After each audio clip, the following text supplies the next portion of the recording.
Paano nga ba natin itatransfer ang PDF file sa Word document? Panoodin na ang video tutorial at sabay-sabay tayong matuto. So, what are you waiting for? Guys, tara na!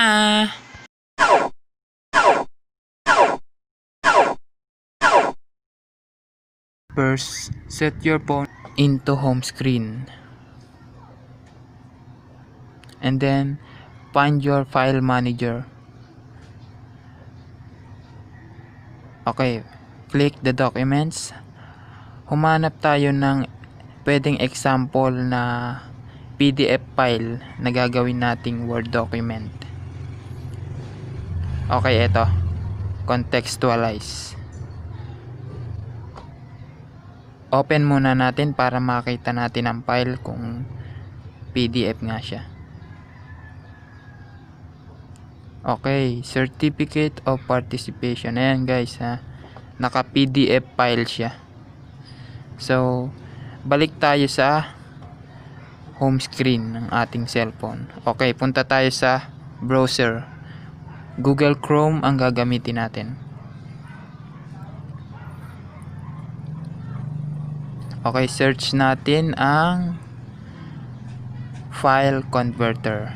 Type nyo lang ang file converter. O, ayan, meron ng file converter. Click nyo lang. And then, ayan, once na nakapasok na kayo sa file converter, click nyo yung unang link. Ayan. Okay. And then, hanapin nyo yung Word to PDF. PDF to Word. Yan, ito, PDF to Word. Click nyo lang. And then, click choose files. Okay. Then, click the documents.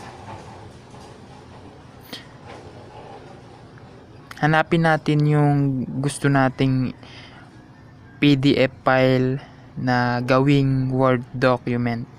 Yung kanina, contextualize, hanapin natin siya.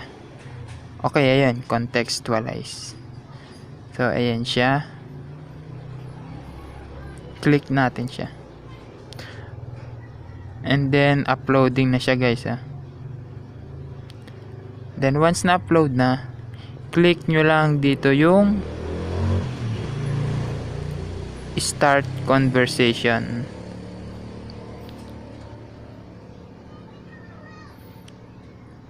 Okay, ayan, may lalabas diyang download your files, download, pero antayin na lang natin, lalabas na siya dyan.